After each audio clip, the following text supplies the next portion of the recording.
Hi மக்களே, behind சார்பாக வணக்கம். ரீசெண்டாக திருவண்ணாமலையில் ஒரு கொடூரமான ஒரு சம்பவம் நடந்திருக்கு. அது மேக்ஸிமம் எல்லோரும் நீங்கள் மீடியாவில் நியூஸ் எல்லாம் பார்த்துருப்பீங்கன்னு நினைக்கிறேன். இருந்தாலும் நம்ம அதை பற்றி இன்றைக்கி பேச போகிறோம். என்ன அப்படின்னா, மக்களை காக்கக்கூடிய காவல்துறையை சேர்ந்த 2 காவலர்களே இந்த மாதிரி ஒரு வேலை பண்ணியிருக்காங்க அப்படின்னா, இதை விட ஒரு கொடூரமான ஒரு விஷயம் எதுவுமே இருக்காதுங்க. அதை பற்றி தான் நம்ம இப்போ பார்க்க போகிறோம். வாங்க வீடியோக்குள்ள போகலாம்.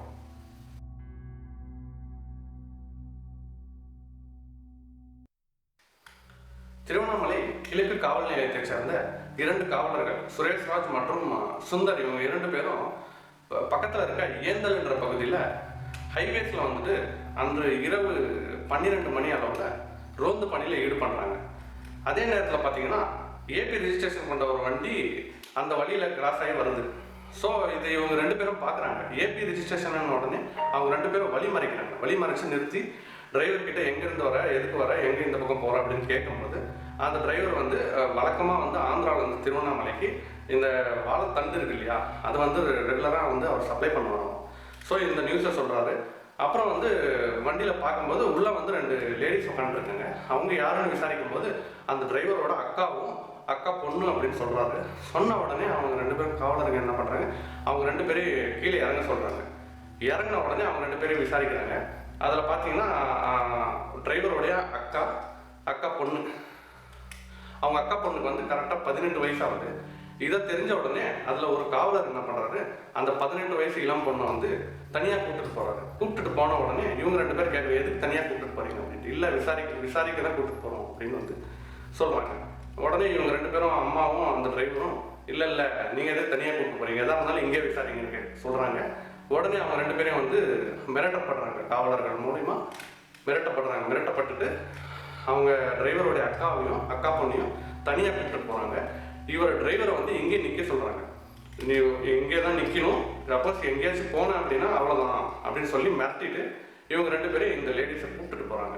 எங்கே கூப்பிட்டுட்டு போகிறாங்க பார்த்தீங்கன்னா, அந்த ஏந்தல் பகுதியில் சுடுகாடு ஒன்று இருக்குது. சுடுகாடு பக்கத்தில் முட்புதார்கள் இருக்க பகுதிக்கு கூப்பிட்டுட்டு போகிறாங்க. கூப்பிட்டுட்டு போயிட்டு முட்புதார் இருக்க பகுதியில் அவங்க அம்மாவை வந்து அங்கேயே ஒரு மரத்தில் கட்டி போட்டுட்டு அவங்க பொண்ணை அவங்க அம்மா கண் முன்னாடியே அவங்க பொண்ணை படுக்க வச்சு எல்லா ஆடைகளும் அவிழ்த்துட்டு பாலியல் பலாத்காரம் பண்ணுறாங்க. 2 பேரும் மாறிங்க.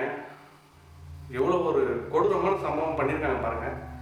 எனக்கே வாய் கூசுதுங்க இந்த மாதிரி சொல்கிறதுக்கு. ஒரு மக்களை காக்கக்கூடிய காவலர்கள் எப்படிங்க இந்த மாதிரி பண்ணலாம்? இந்த மாதிரி ஒரு வேலை பண்ணலாமாங்க யாராச்சும்? காவல்துறையில் நல்ல அதிகாரிகளாக இருக்காங்க, அவங்களெல்லாம் நம்ம தப்பு சொல்லக்கூடாது, தப்பு சொல்லவும் வரல. இந்த மாதிரி அட்டூழிய அநியாயம் பண்ணுற எச்சக்கல்ல நாய்களை பற்றி தான் நம்ம வந்து இப்போது பேசிகிட்டு இருக்கோம்.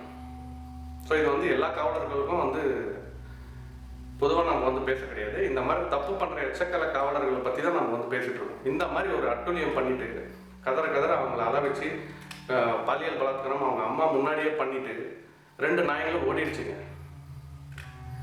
ஸோ இதை தொடர்ந்து 4 மணி ஆக போகுது, விடிய காலை 4 மணி ஆக போகுது. அந்த வழியில் ஒரு பெரியவர் மார்க்கெட்டுக்கு போகிறதுக்காக போயிட்டு இருக்கும்போது ஏதோ சவுண்டு வருதுன்ட்டு உள்ளே போய் பார்க்கும்போது இந்த மாதிரி அந்த இளம் பொண்ணு அரை நிர்வாணமாக இருக்குது. அவங்க அம்மா 2 பேருமே வந்து மொழி தெரியாமல், பாஷை தெரியாமல், எங்கே போகிறது என்னன்னு தெரியாமல் குழப்பத்தில் இருக்கும்போது அவங்க வந்துட்டு அந்த பெரியவர் வந்து இம்மீடியட்டாக 108க்கு ஃபோன் பண்ணி ஆம்புலன்ஸ் வந்து திருவண்ணாமலை மருத்துவமனையில் சேர்த்துருக்காங்க.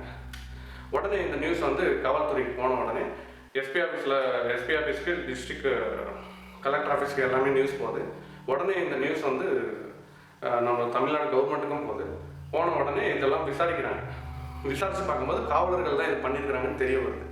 உடனே வந்து எஸ்பி என்ன பண்ணுறாரு, ஸ்பாட்டுக்கு வந்து விசாரிச்சுட்டு அவங்களோட அங்கே அடையாளங்களெல்லாம் வந்து கேட்கும்போது அங்கே அடையாளங்களை சொன்ன உடனே இமீடியட்டாக வந்து ட்ராக் பண்ணுறாங்க. அன்னைக்கு நைட்டு யார் வந்து ரோந்து பணியில், குறிப்பாக அந்த ஏந்தல் பகுதியில் யார் ரோந்து போயிருக்கிறதுன்னு பார்க்கும்போது இந்த எச்சக்கல நாய்கள் சுரேஷ்ராஜும் சுந்தர் அப்படின்றது தெரிய வருது. இமீடியட்டாக அவங்க வந்து கைது பண்ணுறாங்க. கைது பண்ணி விசாரிக்கும் போது அந்த காம வெறி பிடிச்ச நாய்ங்க என்ன சொல்லுதுங்க அப்படின்னா, சார் நாங்கள் இரவில் டியூட்டியில் இருந்தோம், அந்த இளம் பெண்ணை பார்த்த உடனே நாங்கள் அந்த மாதிரி பண்ணணும் அப்படின்ட்டு தோணுச்சு, ஸோ அதனால் பண்ணணும் அப்படின்ற ஒரு எவ்வளோ ஒரு மோசமான ஒரு வாக்குமூலம் கொடுத்துருக்காங்க பாருங்க அவங்க.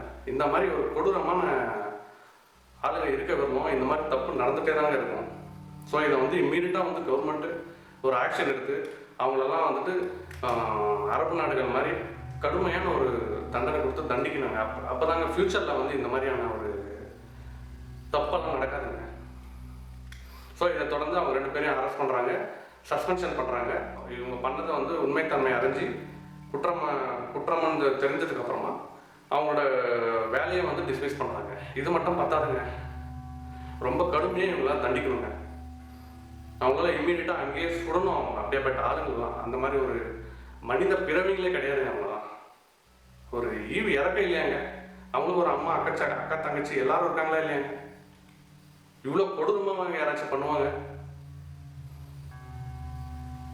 ஸோ பியாண்ட் ரூட் சார்பாக நான் வந்து கேட்டுக்கிறது என்ன அப்படின்னா, அவங்களுக்கு வந்து கடுமையான ஒரு தண்டனை கொடுத்தா மட்டும்தான் ஃப்யூச்சரில் இந்த மாதிரி பெண்களுக்கு வந்து ஒரு வன்கொடுமையெல்லாம் தடுக்கப்படும் அப்படின்ட்டு சொல்லி இத்துடன் இந்த வீடியோவை முடிச்சுக்கிறோம். வணக்கம்.